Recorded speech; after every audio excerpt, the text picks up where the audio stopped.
Hey, it's time for our Fairway Meat and Grocery post-game show with Indian Hills head baseball coach Matt Torrez after Indian Hills splits the doubleheader today against the Kirkwood Eagles with a second game victory 3-2 that coach came down to the wire once again. Great work out of the bullpen for the most part. There was one ball that kind of got a little scary there for a moment, but otherwise, heck of a job by the guys to bounce back after the first game loss to take it in the second. Your thoughts? Yeah, we're gonna play that way just because the way our offense is built, you know what I mean? So we're going to be in close baseball games. Obviously, I can score more than 3 runs a game, but Sure.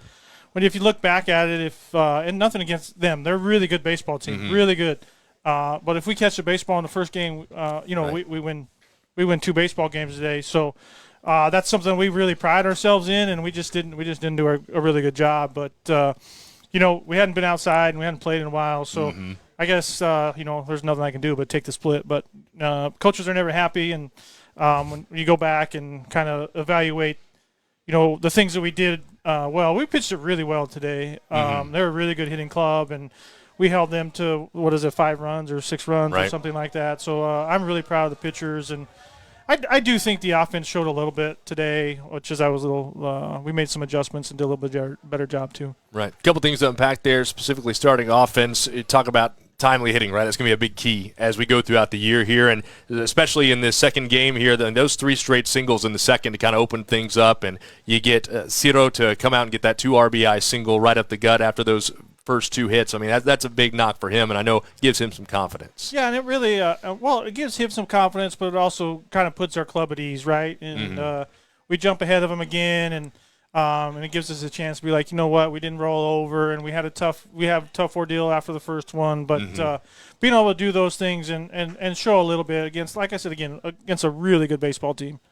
Right, Kirkwood, no doubt about it. And going back to that first game and those 4 errors you talked about, we discussed it during the broadcast as well. Very uncharacteristic of your group. It's non-negotiable. Got to play clean defense. And they have, you talked a little bit about it, it's the first time outside, playing an actual competitive game in 15 days. So a little bit of rust in your eyes, or I don't know, you don't want to make too many excuses for the guys. they need to come up with those, but still. That's the big thing is, I don't know if it's rust or, I guess you can call it rust, just not used to pace of the game, and they, they're like I said, they're really good and they play hard, and I just think that when you're not prepared, and they're really quality defenders, so I can't really say anything bad about the kids, and, right? But they know they need to make the plays, and I think that those are the things, and those with the way we play and how we pitch, and we put emphasis on those things, like they go hand in hand. If we're gonna really talk to our pitchers about throwing strikes and be competitive in the strike zone, then we really have to play defense behind them, and they're aware of those things. So we knew Schaff had a great start to the year. Obviously on the mound, came in .66 ERA through a few starts already this year. What do you think about his performance against, as you've already said a couple of times, a really good offensive team in Kirkwood? Yeah, he does a really good job. He's predominantly fastball slider guy. We've been trying to go to work on the changeup a little bit, but he's not really comfortable with it in the game, and he kind of it's always in the dirt, and so we've really been trying to work on that. But he's really good, and he gives us 5 or 6 quality innings, and we just didn't do our job both offensively and defensively. And I don't want to bash on our kids, because they're really good kids and they play really hard. But when we go out there and we give those quality starts, and we need something out of the other 2 aspects of the game. Sure.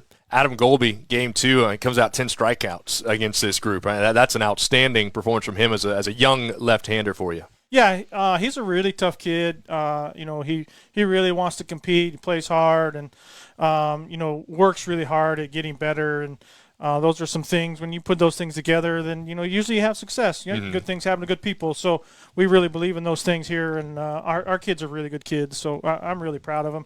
I'm hard on them, and they know that, and everybody knows that. But they're really good kids, and at the end of the day, I think that's what matters. 2 guys with bats in their hands. Just wanted to ask you about quickly. Of course, Merrick Matthews. You and I talked a little bit about before the game even got started how a jump he's made. Obviously, after having a year of experience under his belt, and he kind of continued that today, especially with a couple of singles there in the second game. And then Adrian Vargas, I thought, made some great contact in that second game. Had a double to show for it and a single, too. Had 1 fly out that I thought was gone off the bat. But it seems like he's kind of getting it going, too. He made the comment, it's probably the hardest ball he hit in his life.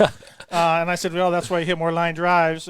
But he's the other guy. He didn't have a great year as a freshman, and he's really trying hard and really trying to make an adjustments. And those are two kids that we need right now. Right. You know what I mean? We need them to do something. And, we really talk about just ball moving forward here because early we did strike out quite a bit, and we really try to put emphasis on if we can just get the ball in play, then we can work on the rest. And we run really well, obviously, and if we can get ball in play, then we can really take advantage of us running. How about I mentioned it a couple times too, the crowd that came out for a Wednesday afternoon. I mean, for being what it is and the temperature the way it is out there, I mean, it's great to see the support. Yeah, I mean, there's one thing that you're going to always know about Indian Hills in general is they support and people come and support us, and that's what makes it special. So I think a lot of people are chomping at the bit, like, hey, you're going to get to play, and it's springtime and people are tired of being outside, right? Like, so, any chance they can get outside, they're going to come. So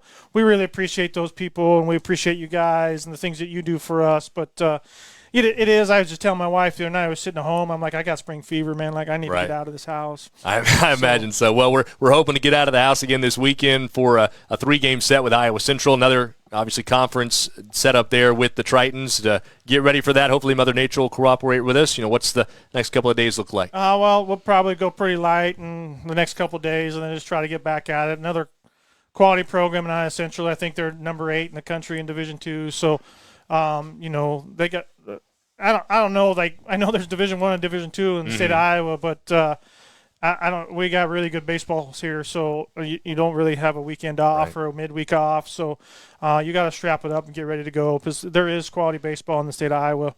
Well, thanks as always, Coach, for joining us. We appreciate it. Thank you. Indian Hills splits it today, 4-3. The loss in the first game in 7 innings, 3-2, a 9-inning affair in Game 2 to get a win in conference play and an 8th win of the year. For Coach Torrez, for the one and only Jimmy Ott II, I'm Dwayne Cook. Thanks for being with us for the Fairway Meat and Grocery postgame show on Go Hills TV.